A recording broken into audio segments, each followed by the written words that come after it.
natureza, como sempre, é muito sábia. Dotou os mamíferos da capacidade de produzir leite para alimentar os filhotes. E cada mamífero produz um tipo de leite, que é específico, único para a sua espécie.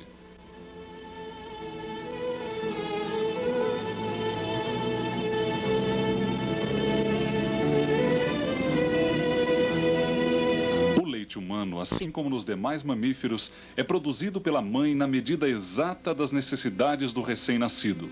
É, sem dúvida, o melhor alimento para a criança, do ponto de vista nutricional, promovendo o crescimento e desenvolvimento adequados. Do ponto de vista imunológico, porque protege a criança de infecções como otites, eczemas, diarreias, manifestações alérgicas e impede a ação de germes patogênicos no intestino do bebê. Do ponto de vista psicológico, o leite materno é fundamental, porque promove uma interação através do ato de mamar entre a mãe e seu bebê. Não há, em nenhuma etapa da vida, vínculo maior entre mãe e filho que durante o período de amamentação. Esta fase determina o início do desenvolvimento emocional da criança, que levará à formação do ser humano integral.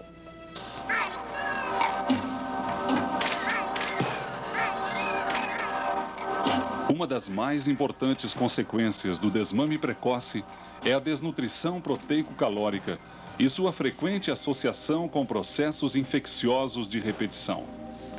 A desnutrição proteico-calórica está entre os maiores problemas médico-sociais enfrentados pelas equipes de saúde, que atuam tanto em ambulatórios da periferia quanto em hospitais pediátricos. Uma das maneiras de se fazer a profilaxia da DPC é a adequada alimentação do lactente.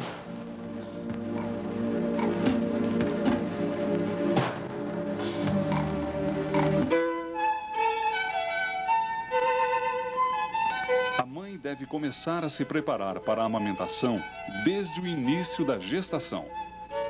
Por isso, o exame e preparo das mamas são importantes desde o pré-natal para o estabelecimento de uma lactação adequada. Os membros das equipes de saúde devem alertar para as vantagens do aleitamento materno, tanto para a mãe quanto para a criança.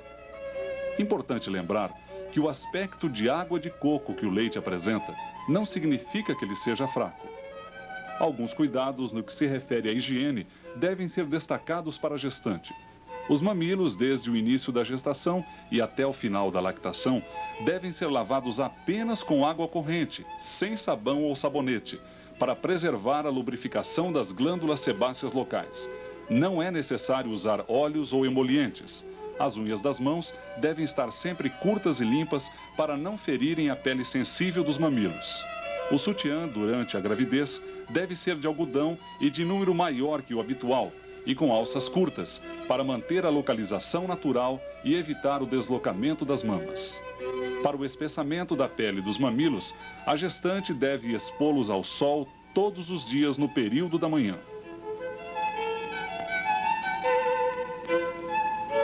Durante o banho, friccionar os mamilos com uma toalha macia ou flanela.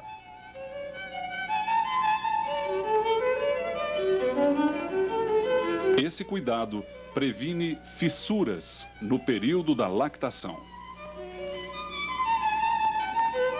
Na primeira consulta do pré-natal, podem ser detectados mamilos invertidos ou planos que dificultam a amamentação. Neste caso, a mãe deverá 3 vezes ao dia, com os dedos indicadores colocados na areola primária, puxar a pele para os lados e depois para cima e para baixo ao mesmo tempo. Esse exercício será repetido várias vezes, mudando-se a posição dos dedos na mesma mama. É a manobra de Hoffman. Segurando o mamilo com os dedos polegar e indicador, tracioná-lo para frente com delicadeza várias vezes. A mãe deve fazer uma janelinha no sutiã de algodão na altura onde fica alojado o mamilo. Pode ainda utilizar um dedal de plástico colocado sobre o mamilo e mantido firme pelo sutiã.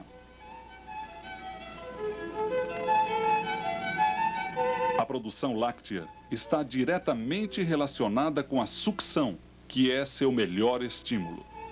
Mamadas frequentes e esvaziamento frequente das mamas.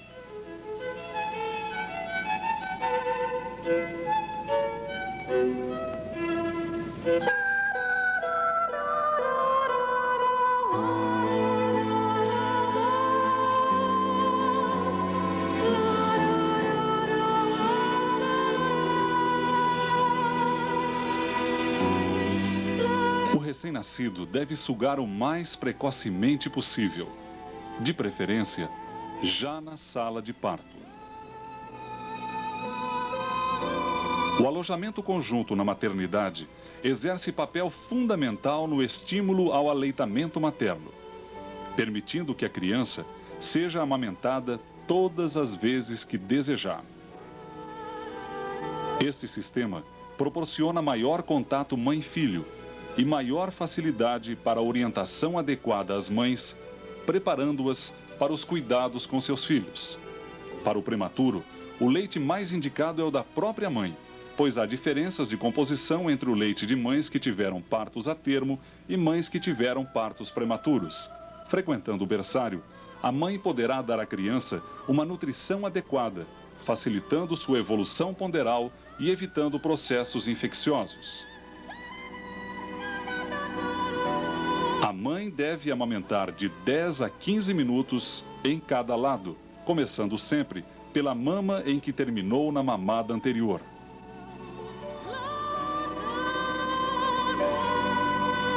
Introduzir na boca da criança não só o mamilo, mas também a areola, tomando cuidado para não encostar a mama no nariz da criança, dificultando a respiração.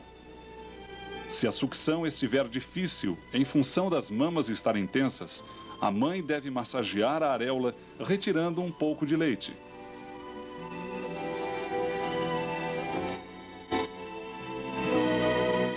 Poderá amamentar em qualquer posição. Deitada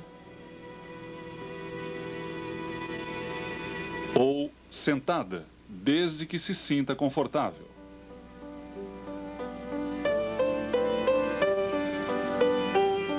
O recém-nascido mama de 8 a 10 vezes em 24 horas.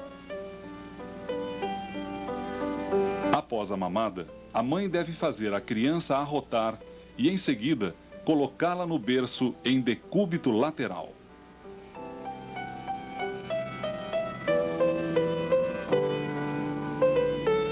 A dor nos mamilos nos primeiros dias é frequente, mas diminui posteriormente.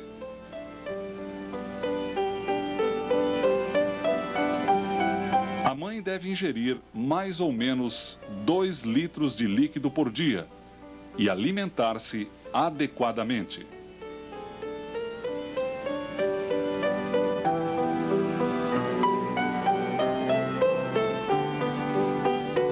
Para interromper a mamada, a mãe deve introduzir seu dedo mínimo no canto da boca, pressionando levemente. Deve estar convencida de que a sucção estimula a produção láctea, pois há uma relação direta entre a quantidade de leite e a frequência de sucções. A presença do pai exerce um papel muito importante durante a fase do aleitamento. O carinho e a atenção são 2 fatores que levam a mãe a adquirir mais confiança no processo da amamentação. A ansiedade e a preocupação da mãe provocam uma queda na produção do leite. Se a frequência das sucções for constante, em 2 a 3 dias, a produção láctea tende a aumentar novamente. Algumas mães muito ansiosas e preocupadas costumam dizer que seu leite é fraco ou que está secando. A criança chora, diminuindo a confiança da mãe sobre a qualidade e quantidade do leite.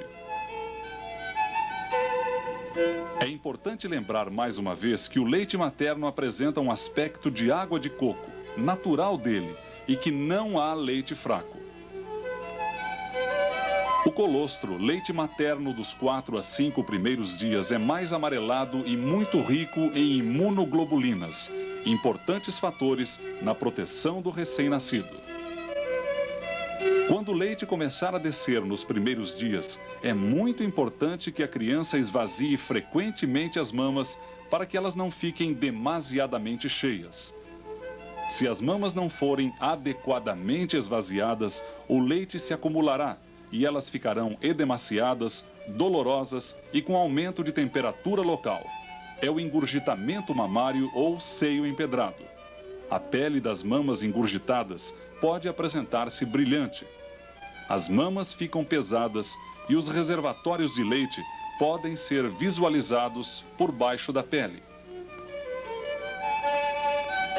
A mãe apresenta febre, calafrios e pode transpirar muito.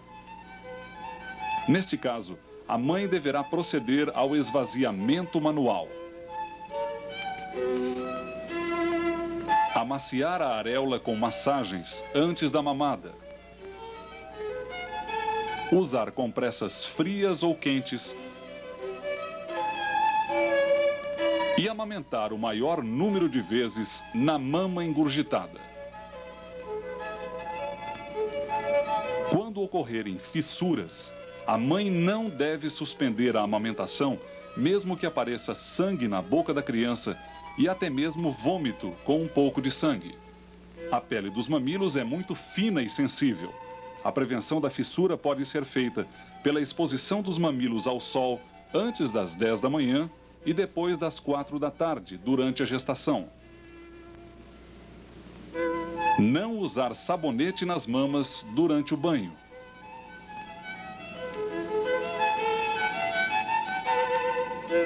A mãe não deve utilizar sutiã de nylon, preferindo o de algodão. O uso de bomba é contraindicado e as técnicas corretas de amamentação devem ser observadas.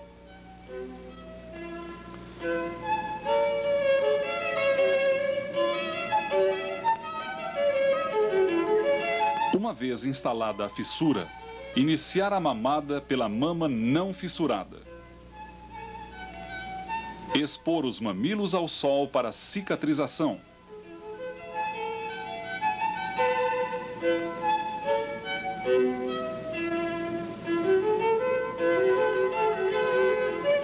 Mudar a posição da criança durante as mamadas.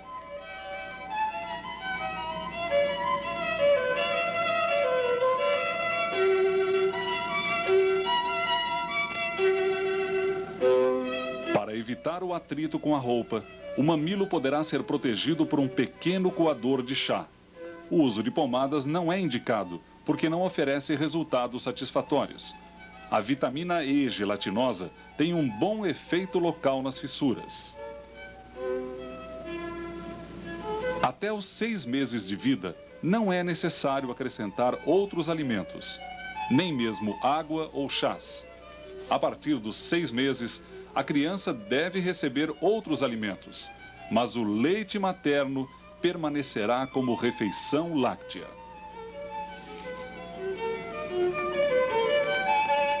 Não existe uma época ideal para o desmame total, mas não deve ocorrer antes dos 12 meses.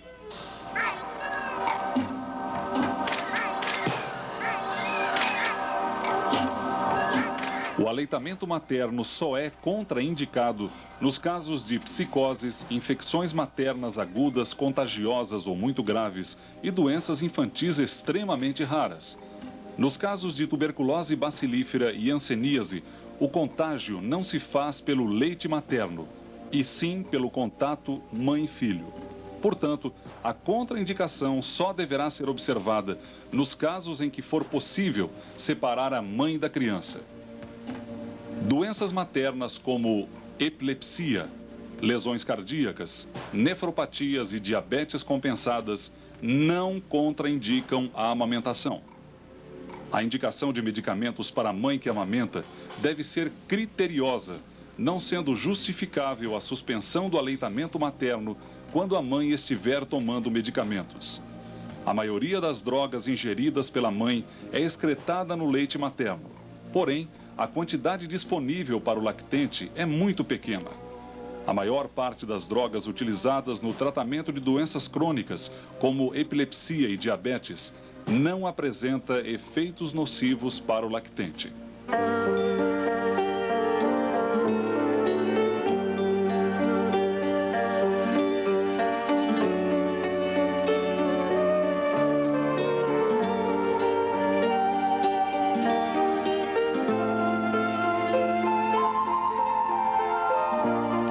Segundo a consolidação das leis do trabalho, nos estabelecimentos em que trabalham pelo menos 30 mulheres com mais de 16 anos de idade, haverá um local apropriado onde seja permitido às empregadas guardar seus filhos sob vigilância e assistência durante o período da amamentação.